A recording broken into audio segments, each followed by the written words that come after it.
আসসালামু আলাইকুম। নতুন একটি ভিডিওতে সবাইকে স্বাগতম।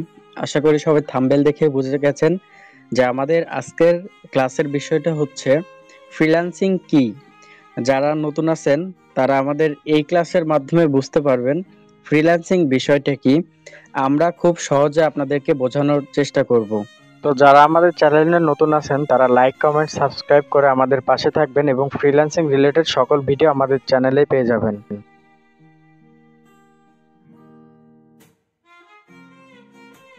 হোয়াট ইজ ফ্রিল্যান্সিং বা ফ্রিল্যান্সিং কি? ফ্রিল্যান্সিং হচ্ছে কোনো প্রতিষ্ঠানের অধীনে কাজ না করে নিজের মতো ইচ্ছা অনুযায়ী স্বাধীনভাবে বিভিন্ন প্রতিষ্ঠানের জন্য কাজ করা।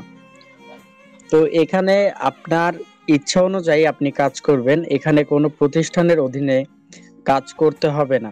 এক কথায় হচ্ছে আপনার ইচ্ছা অনুযায়ী আপনার নির্দিষ্ট বেতন অনুযায়ী কাজ করা।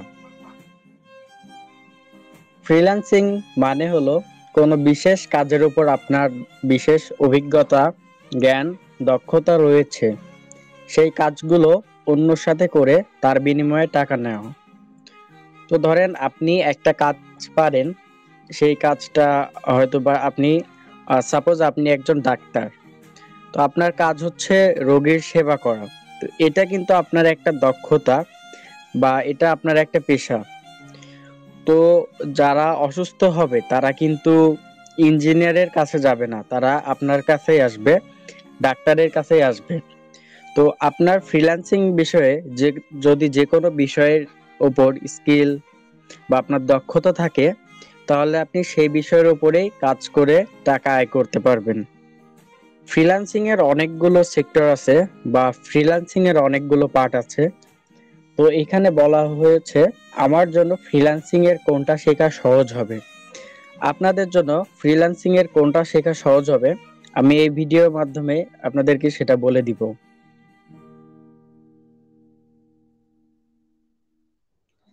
তো এখন আমরা চলে যাচ্ছি আমাদের মার্কেট প্লেস ফাইবারে।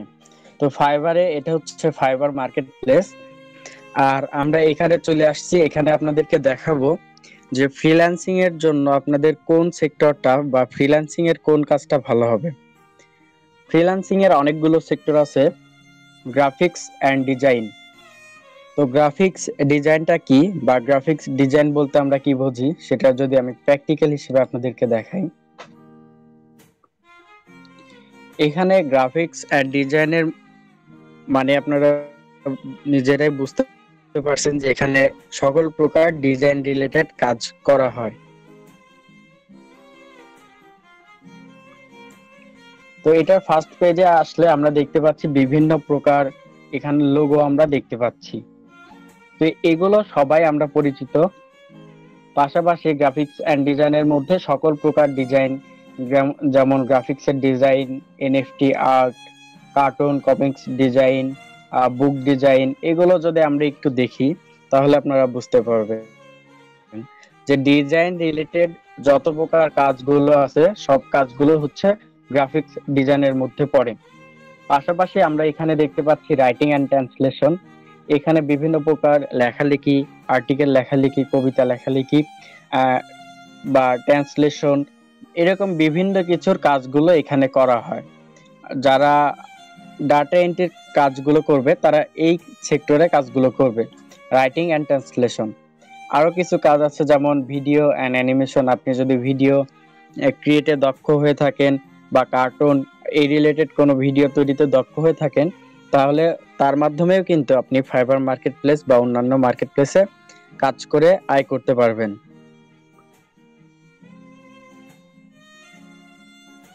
এই পাশে আমরা দেখতে পাচ্ছি মিউজিক অ্যান্ড অডিও। তো মিউজিক অ্যান্ড অডিওর মধ্যে রয়েছে ভয়েস ওভার, পাশাপাশি অডিও এডিটিং, ভোকাল টার্নিং, এগুলো অনেক ধরনের কাজ রয়েছে। এটা সম্পর্কে যদি আমি একটু বিস্তারিত বলি, যেমন দেখা যাচ্ছে কোনো একটা ভিডিও থাকবে, ভিডিওর মাঝখানে আপনি ভয়েস দিয়ে দিবেন, বা ভিডিও করা আছে ভিডিওতে আপনি ভয়েস দিয়ে দিবেন। যেমন আমরা দেখি যে বাংলাদেশে অনেকগুলো অ্যাডভার্টাইজমেন্ট হয়, সেখানে আহ, অনেকে ভয়েস দিয়ে থাকে, বা যে কোনো প্রকার ভিডিওতে ভয়েস দেওয়াই হচ্ছে এখানে ভয়েস ওভার। তো এর পাশাপাশি আমরা যদি আরো দেখি এখানে প্রোগ্রামিং অ্যান্ড টিচ, এখানে ওয়েবসাইট ডেভেলপমেন্টের কাজগুলো থাকে। তো এগুলোই হচ্ছে প্রায় ফাইবার বা অন্যান্য মার্কেট প্লেসে প্রায় এরকম ধরনেরই থাকে। আমরা এখন দেখব নতুনদের জন্য ফ্রিল্যান্সিং এর কোন সেক্টরে কাজ করা সুবিধা হবে, বা আপনারা যারা নতুন ফ্রিল্যান্সিং শিখতে আগ্রহী তারা কোন সেক্টর নিয়ে কাজ করবেন। তো আমরা সাপোজ আপনাদের বোঝানোর জন্য এখানে গ্রাফিক্স ডিজাইন, ডিজিটাল মার্কেটিং বা ওয়েব ডেভেলপমেন্ট যেগুলো কাজ আছে সেগুলো বোঝানোর জন্য আমরা একটা ওয়েবসাইটে চলে আসছি, এটা হচ্ছে apple.com ওয়েবসাইট। তো এখানে আসার পরে আমরা কিন্তু তাদের কিছু প্রোডাক্টের পিক দেখতে পাচ্ছি, যেমন এখানে iPhone 13 তার ছবি দেওয়া আছে, এবং অ্যাপেলের ওয়াচ রিলেটেড সেগুলোর ছবি দেওয়া আছে, ম্যাকবুক এগুলোর ছবি দেওয়া আছে তাদের প্রোডাক্টের। তো এটা হচ্ছে কিন্তু অ্যাপেলের ওয়েবসাইট। আর এই পাশে আমরা যেটা দেখতে পাচ্ছি এটা হচ্ছে অ্যাপেলের লোগো, বা আপনারা প্রায় সবাই চিনেন অ্যাপেলের লোগো, যেমন এই অ্যাপেলের মতো, খাওয়া আপেলের মতো। তো এইখানে আমরা কি খেয়াল করব যে যারা গ্রাফিক্স ডিজাইনার তাদের কাজগুলো কি। এইখানে যেমন iPhone 13 এর ফোনটার ডিজাইন করা আছে, এখানে ওয়াচের ডিজাইন করা আছে, এটা পারফেক্ট ভাবে ফুটিয়ে তোলা হয়েছে। তো যারা গ্রাফিক্স ডিজাইনার বা গ্রাফিক্স ডিজাইনের কাজ শিখবেন তাদের কাজ প্রায় এরকম ডিজাইন রিলেটেডই হবে। একটা প্রোডাক্টের জন্য আপনি দেখা যাচ্ছে একটা ডিজাইনিং করতে হবে, বা একটা ওয়েবসাইট বা একটা কোম্পানির জন্য একটা লোগো তৈরি করলেই হবে। এইখানে যেমন এই যে অ্যাপেলের মতো অ্যাপেলের লোগো আপনারা সবাই চিনেন এটা। তো সৃজনশীল মেধা দ্বারা করতে হবে, কারণ সকল প্রকার তারা যে ডিজাইন গুলো করবে সেই ডিজাইন গুলো তাদের বাইরের মন মতো হতে হবে। ডিজাইনের কালার, রং সবকিছু তাদের বাইরের মন মতো হতে হবে। আর এখানে ডিজাইনের প্রায় সময়টাও একটু বেশি লাগে। আর এখানে আমরা দেখতে পাচ্ছি যে ওয়েবসাইট ডেভেলপমেন্ট বা ওয়ার্ডপ্রেস রিলেটেড কাজ, যারা ওয়ার্ডপ্রেস রিলেটেড কাজ করে তাদের কাজ হচ্ছে ওয়েবসাইট তৈরি করা, ওয়েবসাইট ডেভেলপমেন্ট করা। তো আমরা আগেই বলছিলাম, সাপোজ আপনি একটা কোম্পানি তৈরি করতেছেন, তো সেটার জন্য আপনি সাপোজ একটা গ্রাফিক্স ডিজাইনের কাছ থেকে একটা লোগো তৈরি করে নিছেন এবং আপনার প্রোডাক্টের কিছু ডিজাইন করে নিছেন। আবার যদি আপনি একটা ওয়েবসাইট তৈরি করতে যান, তো সেই ক্ষেত্রে আপনার প্রয়োজন হচ্ছে ওয়েব ডেভেলপমেন্টের বা ওয়েব ডেভেলপারের। তো সেই ক্ষেত্রে একটা কোম্পানির কিন্তু একটাই ওয়েবসাইট হয়, অ্যাপেলের কিন্তু এই একটাই ওয়েবসাইট।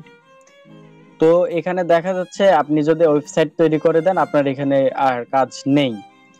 তো তারপরে আপনার কি দরকার, আমরা যদি এখানে ডিজিটাল মার্কেটিংটা দেখি, ডিজিটাল মার্কেটিং বলতে আমরা কি বুঝি, আমরা সোশ্যাল মিডিয়া বা যত প্রকার সার্চ ইঞ্জিন বা ফোন, কম্পিউটার, ল্যাপটপ ব্যবহারের সময় অনেক সময় অ্যাডভার্টাইজিং দেখে থাকি। তো মূলত হচ্ছে সেই অ্যাডভার্টাইজিং সেটআপ করাই হচ্ছে ডিজিটাল মার্কেটিং এর কাজ। এক কথায় হচ্ছে অ্যাডভার্টাইজিং সেটআপ করাই হচ্ছে ডিজিটাল মার্কেটিং এর কাজ। তো আমরা কিন্তু অনেক ধরনের প্রোডাক্ট, অনেক ধরনের সার্ভিস নিয়ে হঠাৎ করে আমাদের ফোনে, কম্পিউটারে, Facebook, Twitter, Instagram, social media বা আরো যেগুলো সার্চ ইঞ্জিন আছে, গুগল, বিভিন্ন ওয়েবসাইটে প্রবেশের সময় আমরা কিন্তু অ্যাডভার্টাইজিং দেখে থাকি। অ্যাডভার্টাইজিং এ মূলত হচ্ছে ডিজিটাল মার্কেটিং এর কাজ। তো ডিজিটাল মার্কেটিং এর মধ্যে আমরা কাজগুলো নিয়ে যদি একটু আলোচনা করি, তাহলে এখানে দেখব যে একটা কোম্পানির যতগুলো প্রোডাক্ট আছে, সাপোজ ধরেন এখানে iPhone 13, তাদের ওয়াচ, আমি যদি এখানে তাদের ফোনের লিস্ট একটু দেখাই, আইফোনের কিন্তু অনেকগুলো তাদের আছে, প্রোডাক্ট আছে। যেমন iPhone 13, iPhone 13 Pro, iPhone 12, iPhone 7, এগুলো তাদের অনেকগুলো প্রোডাক্ট আছে। তো একটা কোম্পানির কিন্তু হাজার হাজার প্রোডাক্ট থাকে, কিন্তু একটা কোম্পানির একটা লোগো আর একটা ওয়েবসাইটই থাকে। তো সেই ক্ষেত্রে আপনারা নিজেরাই বুঝতে পারতেছেন কোম্পানি যতদিন থাকবে এবং তাদের তো প্রোডাক্ট সেল করে তাদের লাভবান হওয়ার জন্যই কিন্তু একটা কোম্পানি তৈরি হয়। তো আপনারা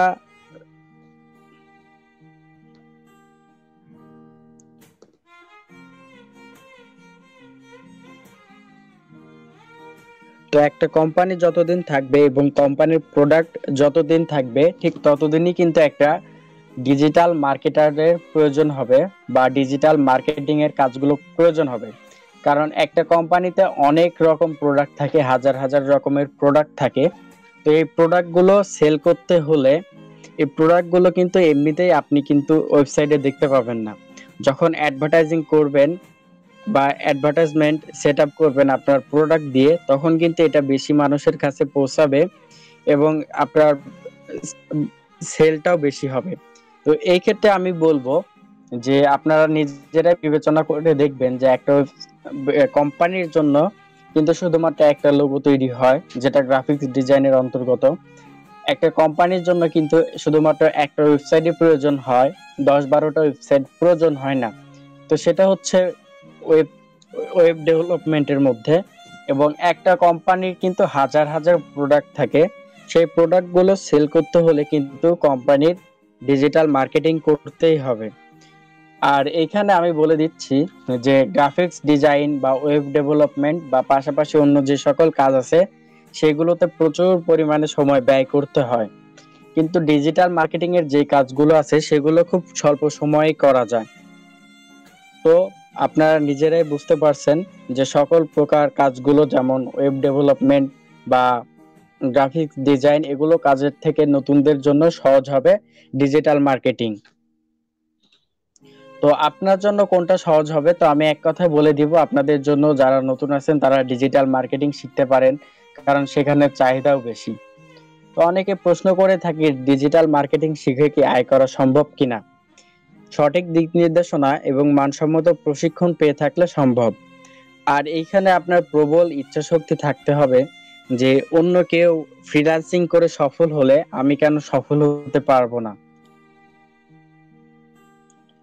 তো কিভাবে ফ্রিল্যান্সিং আমরা শুরু করব? আমাদের ফ্রিল্যান্সিং এ অনেকের ইচ্ছে আগ্রহ থাকে। তো আমি পূর্বের ভিডিওতে দেখিয়েছি যে আপনারা ফ্রিল্যান্সিং কোনটা দিয়ে করবেন বা ফ্রিল্যান্সিং এর কোন সেক্টরে কাজ করলে আপনাদের জন্য সহজ এবং সুবিধা হবে। তো আপনারা সঠিক একটা লক্ষ্য ঠিক করুন যে আপনারা ফ্রিল্যান্সিং এর গ্রাফিক্স ডিজাইন বা ওয়েব ডেভেলপমেন্ট বা ডিজিটাল মার্কেটিং কোনটা শিখতে আপনারা আগ্রহী। তো সেটার উপরে লক্ষ্য নিয়ে আপনারা সেটার উপরেই হয়তোবা গুগল, ইউটিউব বা বিভিন্ন প্রকার আইটি সেন্টারের সহায়তা নিয়ে আপনারা ফ্রিল্যান্সিং শিখতে পারবেন। তো আমি আপনাদেরকে একটা কথাই বলবো যে ফ্রিল্যান্সিং এর সবচেয়ে সহজ কাজ এবং সহজ সেক্টর হচ্ছে ডিজিটাল মার্কেটার বা ডিজিটাল মার্কেটিং। নতুনদের জন্য এটা একদম সহজ কাজ এবং নতুনরা এখান থেকে একটু পরিশ্রম করলেই তারা এখান থেকে আয় করতে পারবে এবং খুব শীঘ্রই সফল হতে পারবে। তো আজকের ক্লাসটি বা আজকের ভিডিওটি এ পর্যন্তই। দেখা হচ্ছে নতুন কোনো ভিডিও নিয়ে।